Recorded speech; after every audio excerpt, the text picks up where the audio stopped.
Thank you, everyone, for joining us this afternoon. I am truly honored to be with you as we have the opportunity to celebrate Black history, but also to talk about the current conditions of Black people, as well as to talk about how we engage and go forward for the future of this country as it relates to Black America. I, again, am the president of the United States Black Chamber. We represent 146 Black chambers located throughout 42 states, including Canada and 6 countries in Africa, with a membership base of over 380,000 Black-owned businesses, but we are the voice of over 2.6 million Black-owned businesses. The U.S. Black Chamber is founded on our 5 key pillars. And the first one is advocacy. And this afternoon, we're demonstrating our relationships as well as the strength that we have that differentiates us from any other Black civil rights or any other chamber of commerce. This is what the U.S. Black Chamber is about. And you'll hear from both the Vice President as well as the Secretary of Treasury to bring comments as well as concerns as it relates to our issues, specifically Black-owned businesses. And one of those primary concerns is access to capital. And we all know that it is a tremendous burden for Black business owners as well as Black homeowners and communities to get affordable and accessible capital. Our third one is contracting, and we are going to discuss with this administration about opportunities to do business with the federal government, as well as use their bullet to make sure that corporate America is doing its role as well. And lastly, as a Black collective, you have all heard the story about we have $1 trillion of spend power. Our responsibility is to keep that trillions of dollars in our community to ensure that we have sustainability, not just through these difficult times, but to thrive after we get out. The next one is really about entrepreneurial training.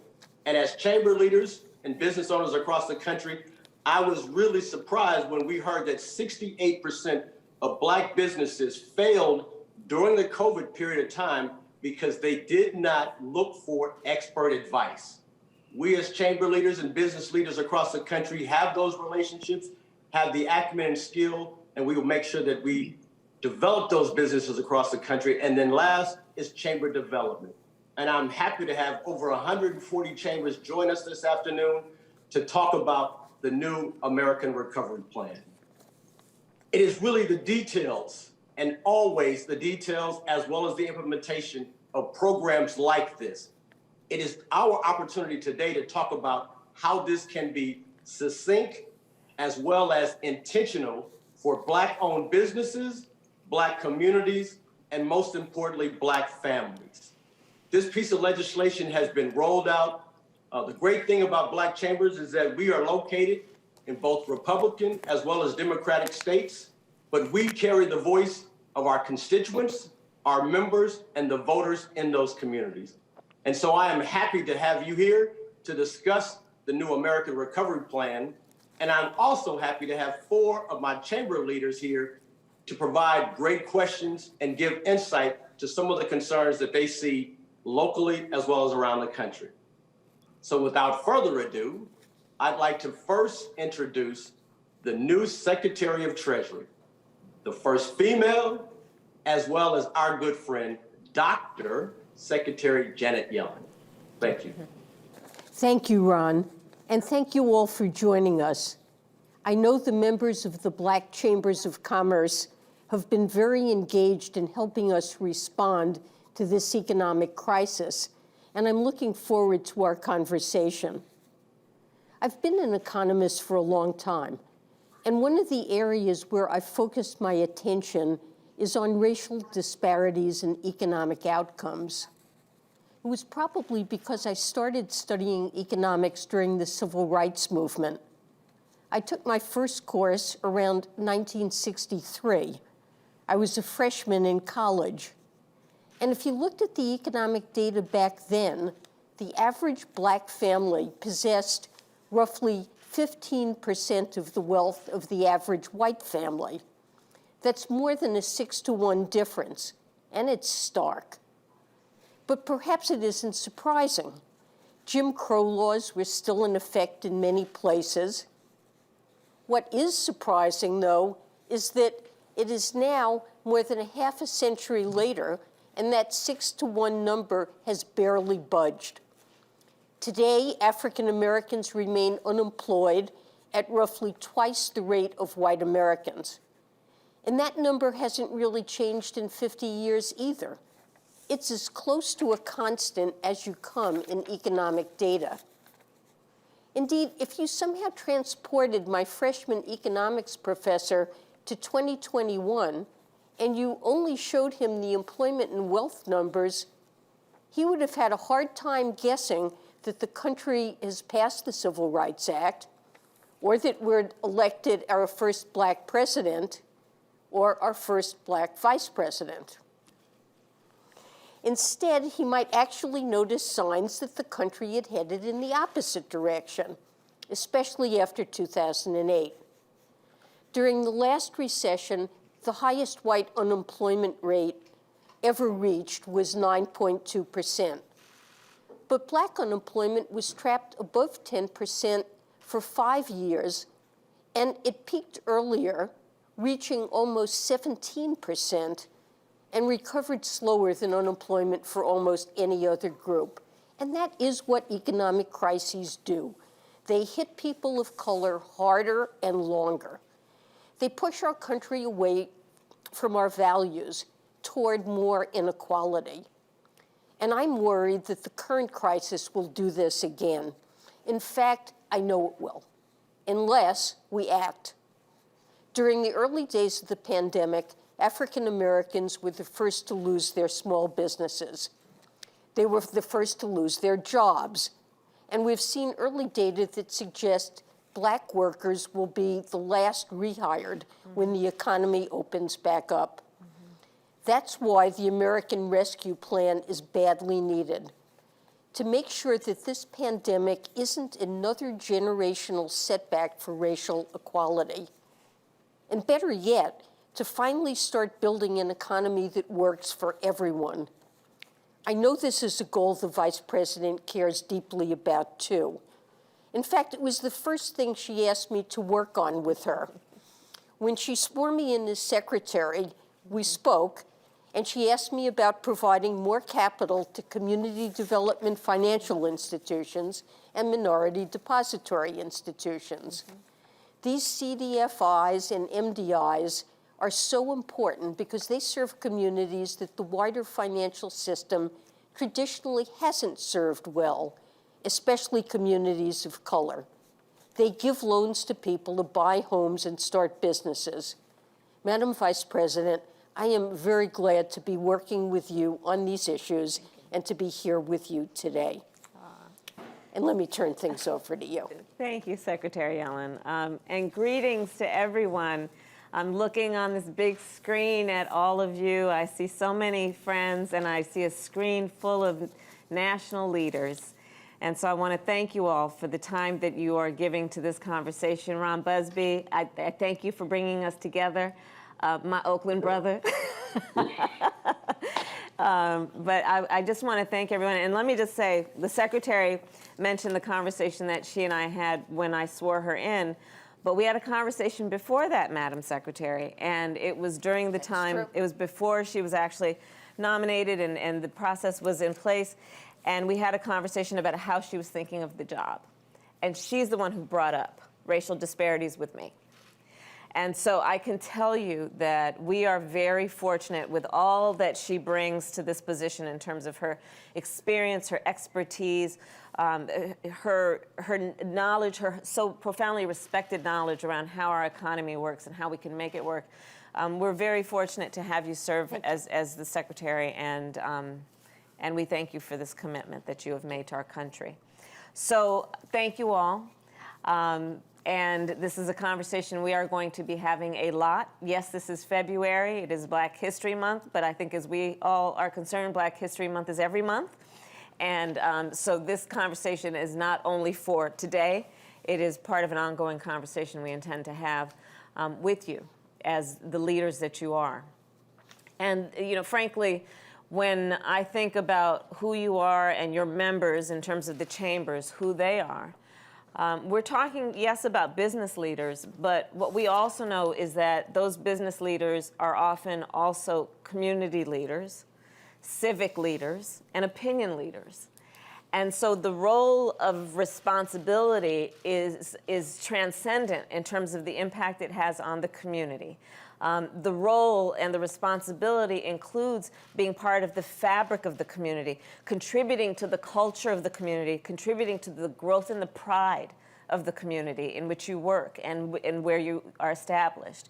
And so that is the lens through which the president and I and the secretary are thinking about your role of leadership and the partnership that we have and will continue to grow. But yeah, I did basically a rough assessment, and when we look at our black businesses in our country, they range. We are talking about software companies. We're talking about healthcare companies. Yes, we're also talking about the beauty shop and the barber shop, but we are also talking about healthcare. We are also talking about childcare. We're also talking about manufacturing. Because black businesses, of course, are engaged in the business of keeping America running. And so in every sector, these businesses are present. And that is how we think of then the role that you play, but also our responsibility to support you in all of those sectors. And during this pandemic, as the Secretary has said, this has been rough. We have all seen estimates that as many as 40 to 50% of black businesses have closed, perhaps permanently.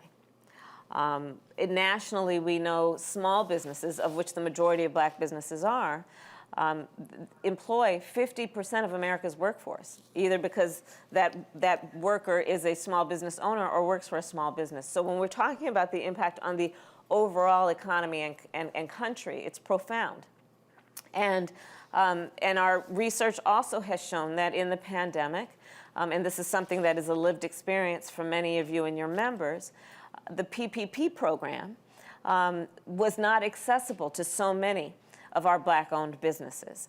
And it had to do with a multitude of issues, which included that those businesses were not necessarily engaged with the big banks, didn't necessarily have the familiar or the consistent relationship, if not any relationship, with a banker who could then call somebody up and say, Miss Smith, this thing is coming down and this is how you apply for it. But what we know is those relationships do exist. And so for whom those relationships are intact, they got the benefit, and for whom those relationships are not intact, they did not get the benefit of the PPP. So the president and I, together with the secretary, have been looking at how we can do better, knowing the mistakes that were made, and improve on what we need to do to bring relief to the businesses of our country to help our economy grow. So we are thinking of it in two ways as a general matter. There is the piece of it that is about what we need to do to get control of the public health component crisis of the pandemic. And so I'm going to talk for a minute about vaccines. And it is about getting our businesses back up and running, understanding those 2 points are inextricably linked.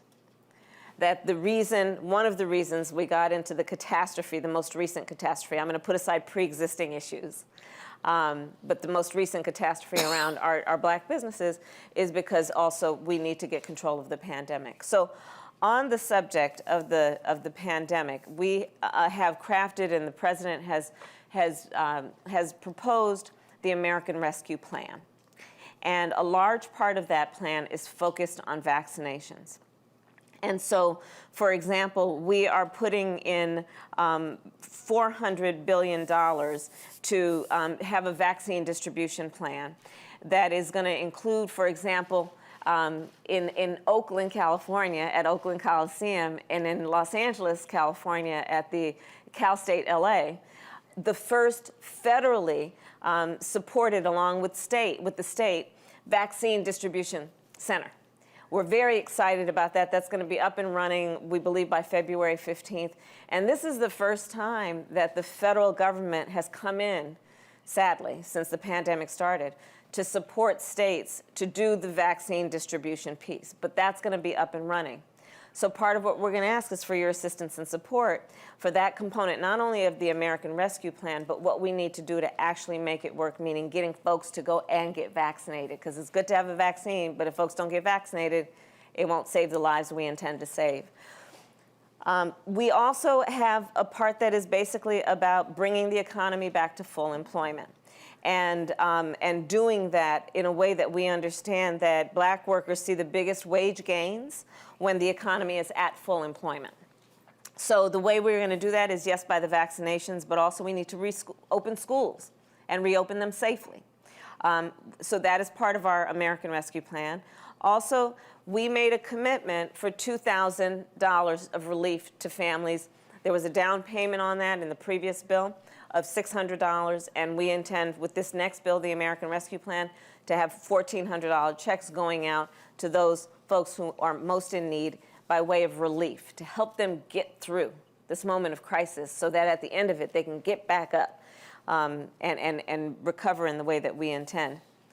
And also, more specifically, for our businesses, we are also creating a specific package of relief that is about $15 billion. This did not exist in previous bills, in the relief bills.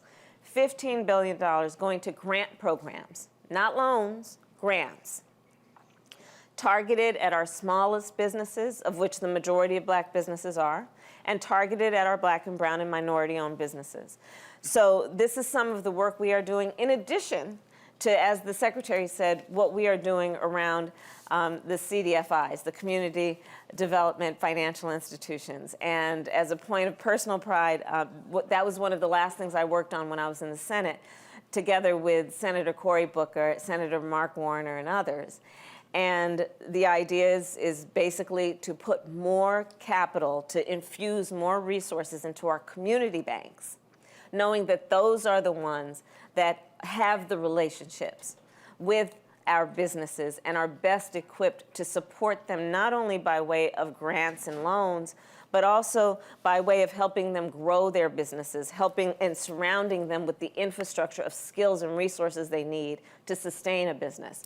So these are some of the areas of focus. And my last point would be this. You know, back in May, I actually spoke with the California Black Chambers about the Paycheck Protection Program and the concern about the existing lines at lending banks and folks getting turned away. And so let us just say that we believe, and the President believes this very strongly, if relief is not available to everyone who needs it, then we are not doing enough. And so part of the spirit behind the American Rescue Plan is to broaden the folks who are actually receiving the relief they need. And with that, I look forward to our conversation. And again, I want to thank all of you for what you do every day, and we look forward to this partnership as we go forward.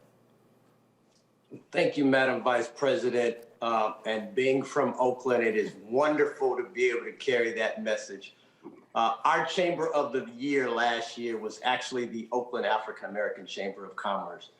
And they won that prestigious award based upon the efforts that they created during 2020. They actually raised from donations $1 million and awarded grants to local Black-owned businesses up to $800,000 of those funds to make sure that Black businesses that could not get what was needed from traditional as well as CDFIs had the opportunity to continue to prosper. I'd like to invite Kathy Adams, who's the president and CEO of the Oakland African American Chamber of Commerce, for our first question. Thank you so much, Ron, and Madam Vice President Kamala Harris. As president of Oakland African American Chamber of Commerce and also a business owner, my question is, how can we ensure the provisions outlined within the American Rescue Plan reach Black businesses, Black communities, and Black families? Thank you, Kathy, and it's so good to see you. It is so good to see you. You know, I will tell you, the president, and he and I have been spending a lot of time together before we got sworn in on January 20th and since.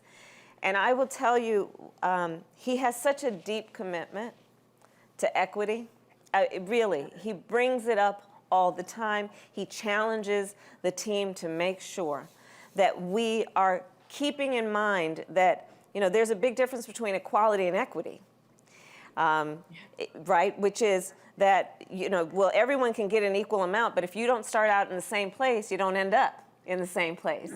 Equity suggests that we take into account that people start out in different places and we want everyone to have equal access to opportunity. So this is a very big principle as it relates to this issue and so many others in the way that the president thinks. Specifically, so $400 billion is directed in our American Rescue Plan to stop the pandemic, and in particular around the health piece.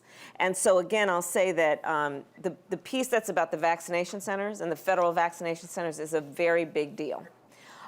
We are putting that money into these vaccination centers and mobile vaccination sites. Because one of the things that we realize, and we all know this, is that when we're talking about folks who live in rural communities, when we're talking about folks who don't have access to transportation, they don't have a car, they should not be left out. And so we are creating these federally supported large vaccination sites to places like the Oakland Coliseum where people know how to get there and they're good transit routes to get there, public transit routes, but also mobile vaccine centers. And that's going to have a huge impact on, again, equitable distribution of the vaccine, ensuring that Black folks, brown folks, those who have been left out and have been disproportionately contracting COVID and dying from it, that they have equal access to the help that they need to save lives and to save lives of their families and their communities.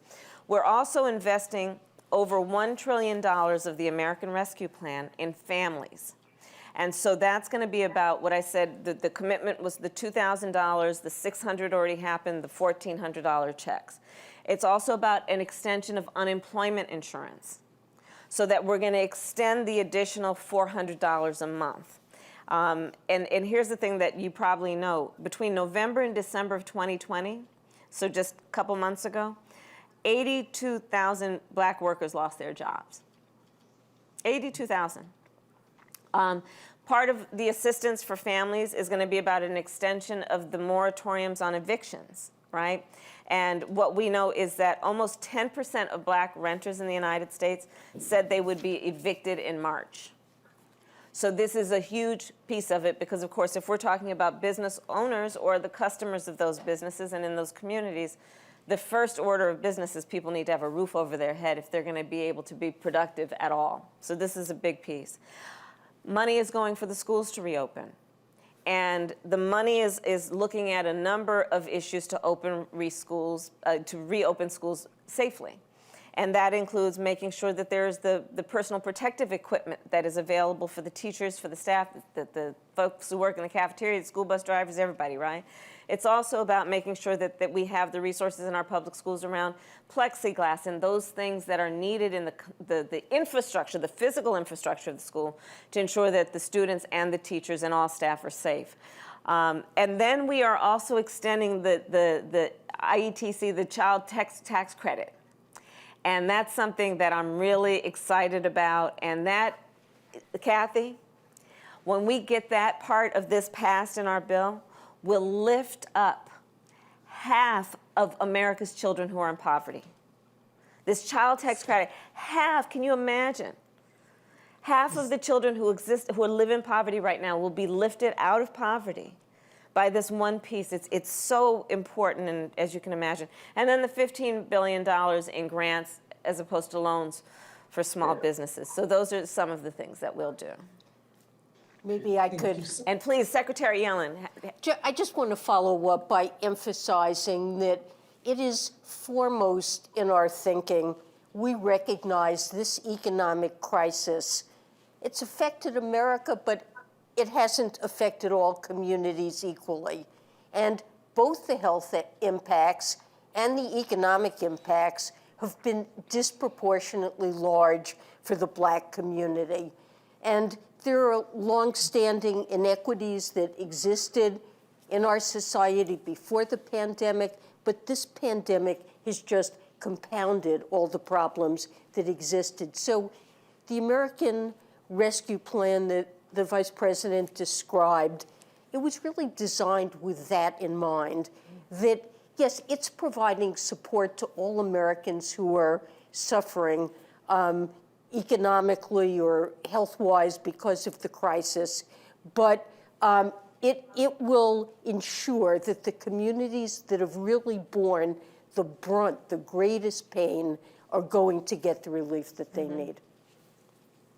Including, so much to Ron, both hold of on, you. one more thing. Including, Sure by the thing. way, one of as you can tell, we're very excited about this plan. It really, there's a lot of good stuff in it, including federal support for behavioral health, right? One of the things we've not been talking enough about in this pandemic has been the impact on mental health. And, you know, the way the president and I and all of us think about healthcare is that, you know, healthcare isn't just about the body from the neck down, it's also about the body from the neck up. And there's been a lot of undiagnosed and untreated trauma, a lot of depression, and all of those things. And in particular, when we're talking about minority communities, Black and brown communities. So there's a significant component of what we're doing in this plan that is also about mental health and behavioral health, and giving support to those services. So I know you were up late last night. From my understanding, there was a vote this morning at 5 a.m. So I know Correct. you're probably feeling a little of that stress as well. But because of a state represented here, Georgia, we had the votes to get it across. And so we've invited the Atlanta Black Chamber of Commerce to have some questions. I know how important they were to not just convincing America, but to change the whole complex of red states now versus blue states. And so honored to have Melvin Coleman from the Atlanta Black Chamber of Commerce ask our next question. Thank you, Ron. Hello, Madam Vice President. Hello, Madam Secretary. My question is, the American Rescue Plan includes a $15 billion grant program to provide financing to more than 1 million of the hardest hit small businesses. How is the administration prepared to equitably deploy these grants to the businesses most underserved and overlooked by traditional capital access pathways? So I'll start, and then I'm going to. Greetings, Mr. Coleman, and thank you to everyone in Atlanta and Georgia. Yes, I was, Mr. Busby, I was there voting at 5 o'clock this morning. Thank you for that vote. But let me tell you, I was particularly, it was enjoyable to be there, and I got some time with the two new senators from Georgia while I was there to check on them. So I had a little bit of time with Reverend Warnock, I had a little bit of time with Senator Ossoff, and it was, and so thank you for sending them to the United States Senate. I will say that first, it's really important to recognize the advocacy that so many of our business leaders, you, and the Black Chambers did around the need to understand that in addition to the PPP, we needed to have grants. And your advocacy in that way had a lot of influence in this new component, this new approach, which is in the American Rescue Plan to put $15 billion into the loans, which are, into the grants, which are obviously, they don't need to be paid back and people need to qualify for them, but it really is about creating support for communities that have been devastated and so hard hit. And so the plan was structured in a way that it's about equity. And also understanding that in many ways the PPP was structured and certainly was implemented in a way that helped big businesses, but our smaller businesses also need help. Black-owned businesses, the average Black-owned business has 10 or fewer employees, right? And so we recognize that's a different dynamic. And the grant program is also, again, about not only saving businesses that are on the edge through no fault of their own, but giving them the support to not only survive, but thrive. And I'll pass it to the Secretary. Yeah, thanks so much. And I just want to add that we understand that in addition to the grant money, businesses need outreach, technical assistance, to understand what what's available to them, how to take advantage of it. A lot of businesses rely on sophisticated lawyers and accountants, and small businesses often, they don't have those resources. And so there's money here, and an effort will be made to make sure we provide outreach and technical assistance. And we want to make these programs really accessible. So we hope we can work with you and other partners to try to really reach businesses where they are. So the smallest businesses with the greatest needs can get the support that they require. So we're very focused on implementation and wanting to avoid 55-page applications and expensive accounting firms to be able to apply for this aid. What we heard across the country was that the stimulus package, better known as the Payroll Protection Plan, was really not designed for Black-owned businesses. Of the 2.6 million Black businesses that we have, 2.5 million have no employees. And so when you create a program that's based on payroll versus based on need, you're leaving out a large percentage of the Black-owned businesses. I know in Louisiana particularly, many of the businesses did not have an opportunity to participate in either the EIDL program or the payroll protection program. And I've asked Kalisha Garrett to join us from the Louisiana Coalition of African American Chambers, where she sits as the Vice President of Operations. Ms. Garrett. Good afternoon, Vice President Harris and Secretary Yellen. In addition to the $15 billion in grants and $35 billion in the state, local, and tribal small business programs included in the plan, what are other ways that this new plan will provide supplementary support to existing small business initiatives like the SBA's Paycheck Protection Program? Thank you, Ms. Garrett. So first of all, from the December bill, there's people. We're going to actually give you the website, and I'm looking for it right now. I think it's sba.gov is the website. But we want to make sure that people know to go there to apply for what currently exists in the PPP program. But we have to make it better, and so in a number of ways. One, we intend to support the SBA and for distribution of the support for the small businesses by having navigators.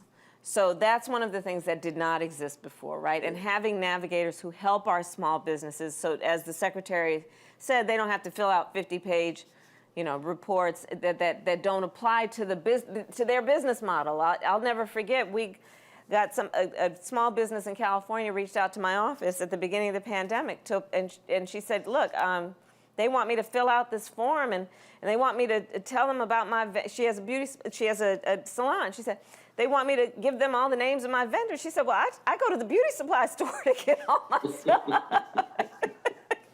Right?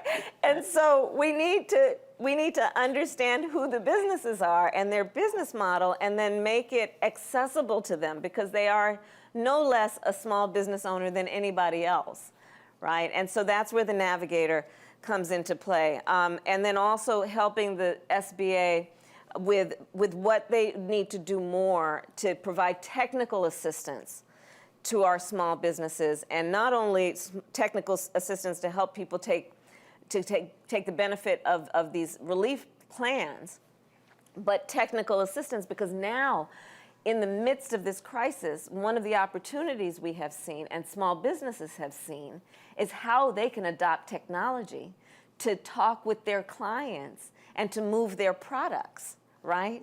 And so let's see the opportunity presented in this moment to give them even more technical assistance, to think about how they can grow their business now in a way that uses technology to perform their business. And it is one of our highest priorities, all of that being said, to fix the assistance piece of the PPP program. And I'll pass it to the Secretary. Thanks so much, Madam Vice President. So I would say in thinking about implementing the PPP program, we're really learning lessons from the failures of the first round. and taking many steps to try to ensure that the smallest businesses get access to these funds first, and the ones that were left out in the first round get first preference now. I also want to point out that beyond the PPP program, there are other programs we think can be very helpful to Black businesses. The recently passed legislation contains $12 billion of funds to invest in CDFIs and minority depository institutions. The legislation, the bill that you were so instrumental, it's very exciting that this has been included. I've been meeting with mayors and small business owners around the country over the last week or two, and they've told me, and I know from my own experience, that CDFIs and minority depository institutions can and do play a crucial role in getting capital to businesses who need it. And we're seeing this as a unique opportunity to support institutions that can support small businesses in your communities, and not only in response to the pandemic, but will strengthen permanently these institutions to make a contribution. The other thing I just want to mention is that beyond PPP and the grants program that's in the American Rescue Plan, there are other tax credits that could be very helpful to small businesses. For example, small businesses can also take advantage of an employee retention tax credit and paid leave tax credits. And so we're really committed to providing information to small businesses so they can navigate this process, and to try to make sure that businesses receive every dollar they're entitled to. That's great. Well, thank you so much to both of you. Our last question comes from our chairman, Mr. Charles O'Neill, who's also the president of the Texas African American Chamber of Commerce, where they represent 25 Black chambers. Mr. O'Neill. Thank you, Ron. Madam Vice President and Secretary Yellen, if you don't mind my taking just the liberty to add on behalf of the entire board of directors of USBC and the thousands of women and men committed to aspirational goals of Black businesses across the country, thank you for this opportunity to engage the administration in a productive discussion. Now, given the preparation undertaken in the formulation of the American Rescue Plan, I'm certain that you and Secretary Yellen have already begun planning for what's next. We know that Black-owned businesses suffer from pre-existing conditions. So what can we expect from the administration in terms of ongoing targeted support for the businesses we represent? That's an excellent point, Mr. O'Neill, and thank you for your leadership. So we need to get this rescue plan passed. And the reason I was in the Senate now as the president of the Senate to break the tie was so we can get that moving along, to get that relief to families and to small businesses as quickly as possible, to deal with the immediate issues, including what cannot be overlooked. You know, even since December, when the last package was passed, almost 100,000 people have died, right? So when we think about this moment we're in, you know, the way I think of it, and you'll appreciate this from Texas, I think of it as like a hurricane, right? Sometimes we tend to think, okay, we now need to clean up after the hurricane. No, we're still in the hurricane. And it's picking up speed, right? So that as much as anything is the motivation and the spirit behind the rescue plan, which is people are hurting right now. Back to the housing piece, back to the child poverty piece, back to the piece we're seeing all over the country, including, as you know, in Texas, where people are in lines in their car, standing in lines for hours and hours because their families are hungry. So there is that. But one of the things that the president is very committed to, is a very deep part of his commitment to the future of our country, is an investment in infrastructure and the creation of jobs. And so look to that in the horizon in the not too far distant future.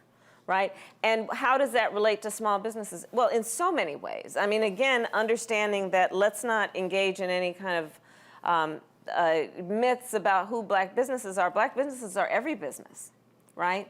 Including manufacturing, including contractors and construction companies, including all of those businesses that will benefit from an investment in America's infrastructure, be that roads or bridges, but also one of the pieces that we are committed to is broadband. Now, which relates to everything from not only the disparities along racial lines in rural America and urban America around our children having access to broadband and the internet when they're missing critical stages of their education, but also for our businesses. Because those businesses who do not have access to broadband cannot thrive in this environment, in this year of our Lord 2021. Without that infrastructure in place, and that is part of our great commitment. So these are the kinds of things that are on the horizon, but really, you know, infrastructure, jobs, jobs, jobs.